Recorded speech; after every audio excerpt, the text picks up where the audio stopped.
Good morning, how everyone doing today? God is good and God is good all the time. My name is Richard Spirit Divine. I'm going to give you a word on today. Um, the title going to be, excuse me, God destroyed Sodom and Lot wife looked back when she wasn't supposed to look back. So it's going to come from Genesis chapter 19, verse 1 through 29. Sodom and Gomorrah. The city was wicked and God was destroyed. They was told, do not look back. But Lot's wife looked back. First, God told Abraham, that he about to destroy something because the city are wicked. But Abraham's nephew Lot, and family lived there. So Abraham plead for something due to his nephew Lot. Now he pleads to God. He asked God a question. If they have 10 righteous people that live in that city, will you still destroy that city? He said no. But we're going to see at the end what's going to happen if they had 10 righteous people in that city.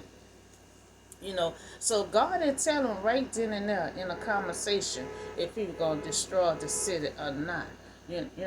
But after the conversation, God told him, I'm destroying it. But he didn't tell Abraham if he was going to save his nephew or not. So the two angels arrived. So God heard his prayers, and sent two angels to rescue Lot and his family. So God heard his prayers. Now he pleaded to God. Abraham Abraham loved his nephew.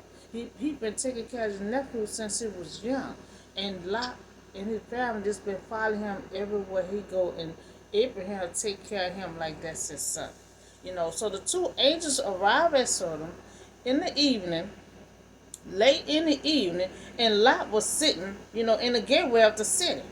So when he saw them, he got up to meet them and bowed down with his face down to the ground. So he knew something about these guys here, you know, that he wanted to bow down to them.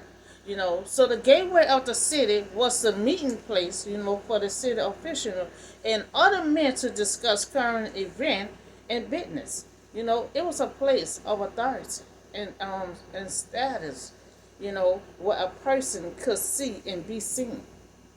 That was the important people, was that, so eventually Lot held an important position there, in a government was associated with those who did because the angels found him at the city gate, and perhaps Lot's status, in Sodom was one of the reasons he was so relentless to leave. He have a partner role there. They may see what it was. He always was under Abraham. Abraham shined the light. Abraham was close to God, and it was just like, okay, light, you just follow. So now he have his own shadow. He's standing out on his own shadow. He a business person. He with authority now. So that's kind of, he probably liked that. He couldn't stand in his own 2 feet. He was always under, Abraham. Now he's standing on his own 2 feet now with a powerful position. So my Lord, he said, please turn aside your servant house. You can wash your feet and spend the night, and then you can go on your way early in the morning. So he answered, will you spend the night? So the angel had said no. You know, he said no, we're gonna spend the night at the square.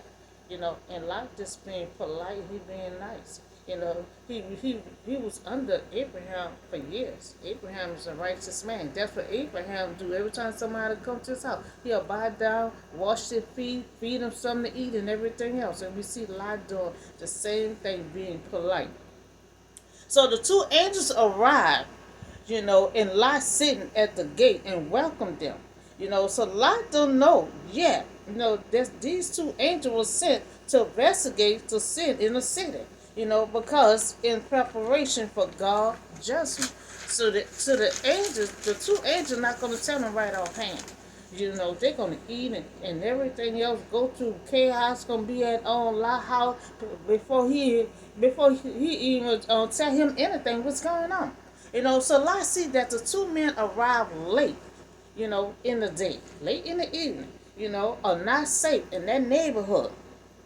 You know, Lot urged them to come to his home for the night and leave early in the morning. But Lot offered his hospitality and protection. The two angels said no. So Lot know he in a bad neighborhood. He know the sin they have in that neighborhood. That's why the angels came there so late. He was scared for them. He wanted to protect them. So but insists so strongly that they go with him and enter his home. He prepared a meal for them. Baking bread. Without yeast, and they ate very well. Now we see that Lot pleaded with two angels to stay, but the two men still did not let Lot know that God is about to destroy the city. Now they sit not eating it. Now their job supposed to go investigate the sin and everything. They're supposed to let Lot know. I come here to rescue y'all. Y'all got to come on out of here. But instead they sit not eating very well. And they still did not tell Lot, we come here to get you out of this city. So now Lot had to protect the two men. So much is going on right now. So now the two men see how the city are wicked. The two angels, they ain't even had to go no farther. They had to go no farther because the wickedness came to them. They surrounded Lot's house and wanted the two men to come out. That's a whole nother story. I'll talk to y'all about that later. But the wickedness came to them, so they don't have to go all over to try to find out, what's going on. They see it right now. So the two men had said to Lot, do you have anyone else here? He said, yes, I have my son-in-law here. They're supposed to marry my two daughters. So the angel had told them, we have to get out of here. We have to get out of here. So now the two angels have revealed the greatest danger is coming. Let's get out of here now. Let's get out of this place right now. So the angels seek to rescue anyone attached to Lot. Now the angels had told them, I need you to get your wife. I need you to get your two daughters. And he said, come on, let's get on out of here because we are going to be destroyed in this place. The outcry to the Lord against his people, is so great that he is sent us to destroy it. So now Lot know why the two men are here. See, he ain't know why they was here. But now he know why they're here. God had promised to spare Sodom if only 10 righteous people, but not even 10 could be found.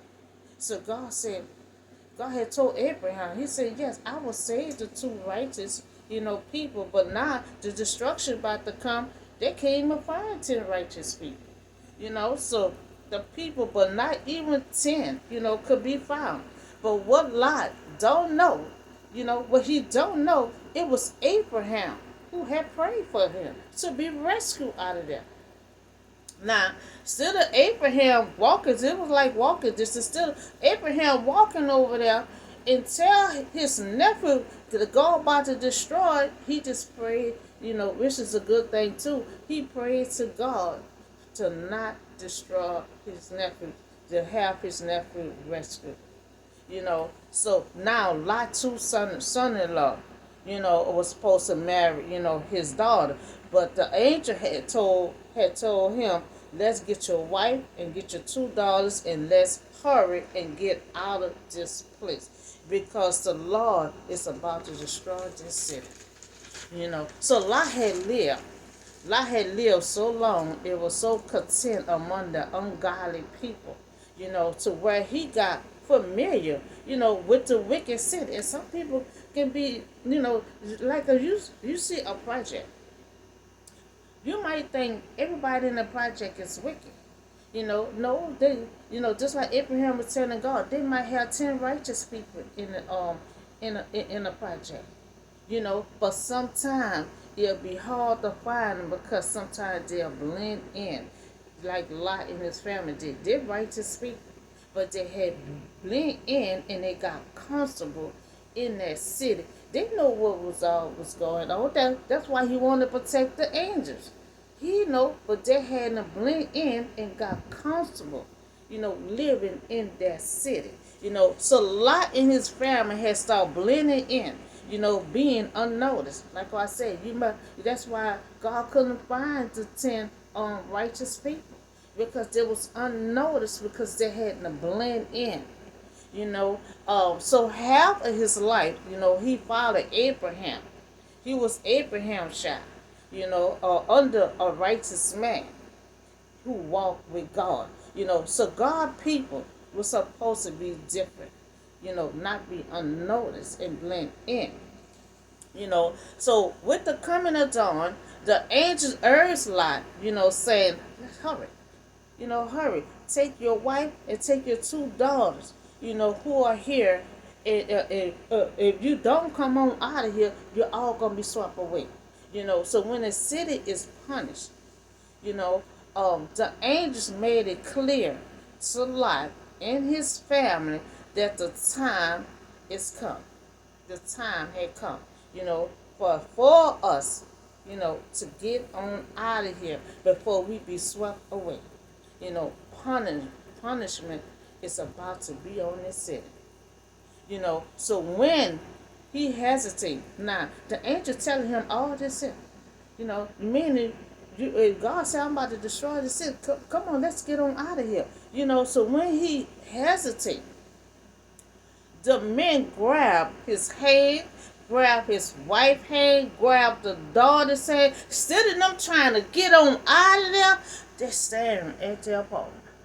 They're just staring at the state. I want to see how God gonna do this. I'm just gonna stare at it. Instead of them running and getting on out of there, they want to memorize. Memorize how it look.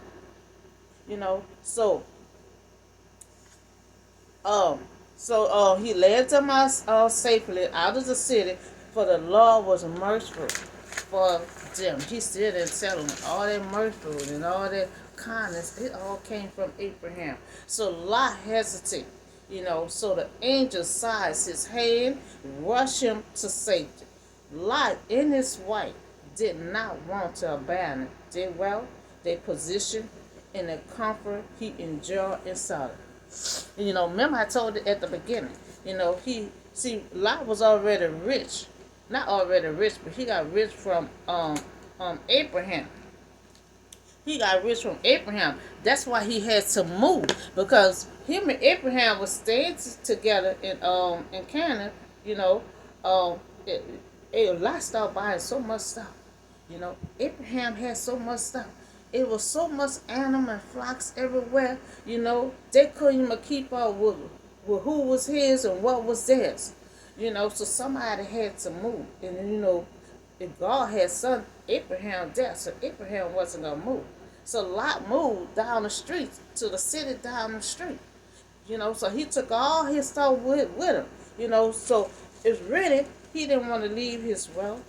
He didn't want to leave his position. He had this guy, he had power, authority, and he got comfortable enjoying that city in Sodom. So letting go of the familiar, it can be tough. Moving to another city, it can be tough. We can, you can be emotional. Starting new things can be emotional, and you can be so attached to it. There was attached. There was righteous people living in their city. And probably had more righteous people in that city, but God couldn't even find the righteous people in the city because they had become to be unnoticed as righteous because they had to blend in.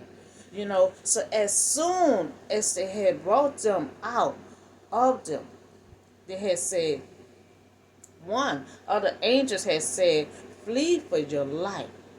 He telling them, flee for your life. And he now that he giving them instruction, he said, flee for your life. He said, don't look back. He said, don't stop. He said, Anywhere in the plain, he said, flee to the mountains or you be swept away. One other angel has said, I need you to run for your life. Run like you running from the police. Run for your life. I need you to don't look back. I need you to don't stop nowhere. I need you to flee so fast to the mountain. And if you don't follow these instructions, you will be swept away. So now one of the angels had given instruction, do not look back. Don't stop. Run for your life. Now they had to run to this mountain to be safe. So now these orders are directly and motivated by God's mercy. Anything the angels do, they do by the command of God. So the compassion, and God heard Abraham's prayer, and that's why he's showing so much kindness and patience, to Lot. But Lot said to them, no. So now he being difficult right now. He said, the angel said, go to the mountain. Lot said no.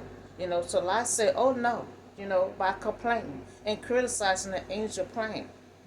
Your servant had found favor in your eyes. And you had shown great kindness to me in sparing my life. But I can't flee to the mountain. This disaster will overtake me and I will die. Now he coming up with his own plan. Now the angel's here trying to save him, and he want to come up with his own plan, and not going too far. God supposed to be destroying the whole city. Instead of obeying, Lot complained and offer his own plan. His objection, seems to be that he does not believe that he and his family will make it to the hill. It's a bold request, with the ring of ingratitude. Now he admit that he had found favor, in the Lord's sight, and that the Lord had been kind in saving his life. Now, look here, it's a town near enough to run, and it's small. So let me flee to it, and it would be very small, but isn't it? So then my life would be spared. Now he want to go to a small town.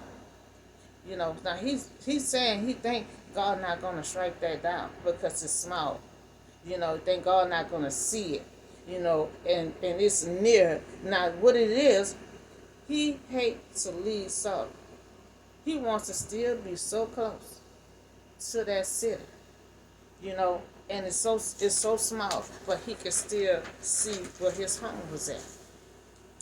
So this is not only a request that he seeks shelter in a closer place, but it is also implied that God withholding judgment on their tiny town as well. See, God being patient with Lot. So God telling him, you go ahead on, I'm going to go ahead on and spare that small little city that you're talking about. I'm going to spare, So over the last few hours, the Lord has shown great mercy to Lot and his family. So the angels have saved them from destruction. Now this angel have acted with extraordinary grace and patience with Lot and his family. The angel said very well, I will grant this request too, and I will not overdraw the town that you speak of. So the Lord simply agreed. He continued to show, Lot great favor in saving his life and granting his request and keeping his covenant promises to Abraham. So you let him know, this really is from Abraham. But go ahead on. I'm not going to destroy that small little town. I'm keeping my promise with Abraham, and I'm going to save you, Lot, due to your uncle Abraham. But I need you to flee there quickly. Because I cannot do anything, until you reach it. That is why the town was called Zoar. So the Lord had granted Lot request, not to destroy a small city nearby so that Lot and his family can flee to it and escape God's judgment. So let's resolve. Then the Lord had rained down, the Lord had rained down, burning servants on Sodom and from the Lord out of the heaven. So we see that God was patient with Lot. God mercy had turned towards Abraham, extended to Lot in his family. Now because Abraham had pleaded for Lot, you know, from destruction, here we go again to power of prayer. Now, the past 2, 3 weeks, we've been talking about the power of prayer. We had to take this in every day, apply this to our life because there is power, with prayer. Now, we see that Abraham prayed. He pleaded to God because my nephew lived in there. With God, if they got 10 righteous people, will you still destroy that? My nephew is a righteous person. Will you still destroy my nephew? His family lived there, God. He pleads to God. There is power in prayer.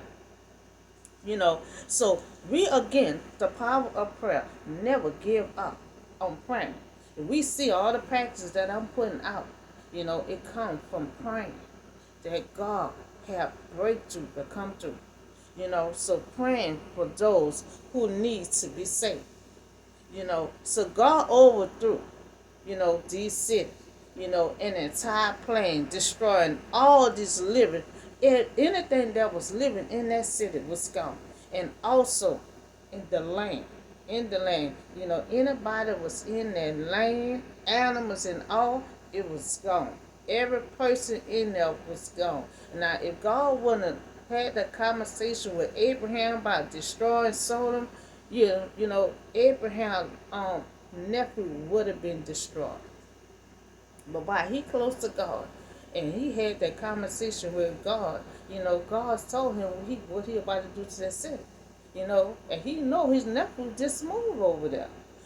So the Lord judgment wiped out the city and all the people that was in it. So the instruction was, the angel gave instruction, do not look back.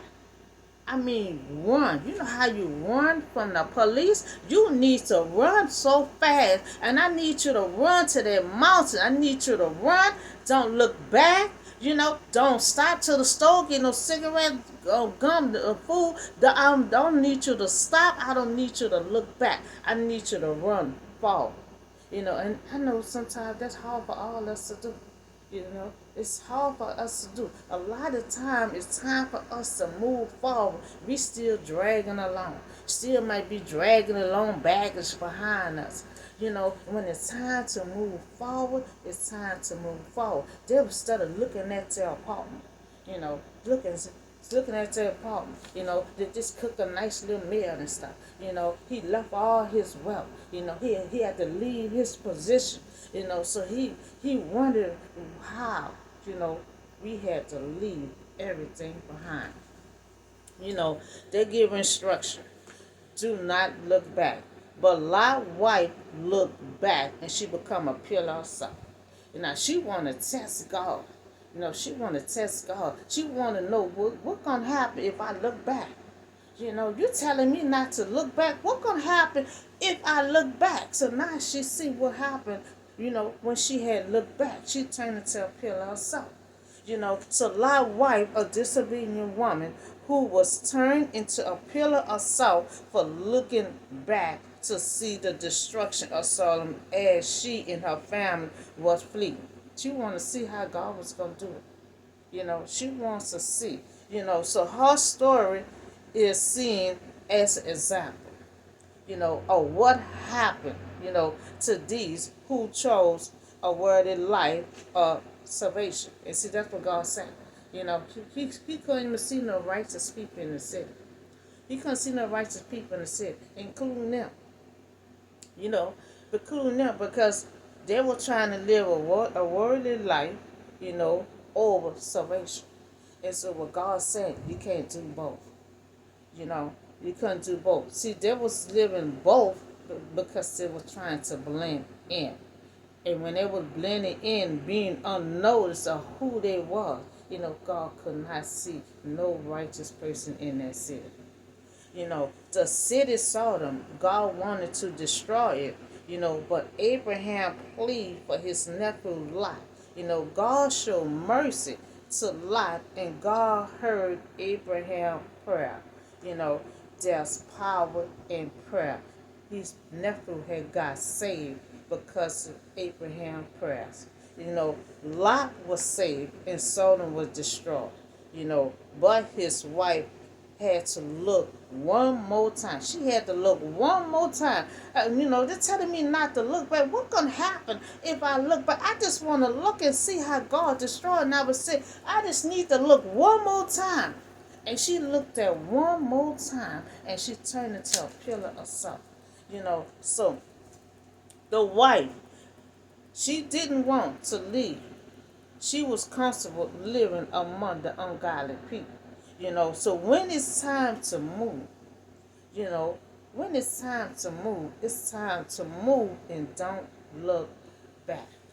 So this is the story on don't look back. And a lot of time, it's hard for all of us, including myself. It's hard for all of us to do a new change, a new move, new career. Anytime you got to do a new change, it's gonna be hard, but you can't look back because you see Lot and his family, they was righteous people.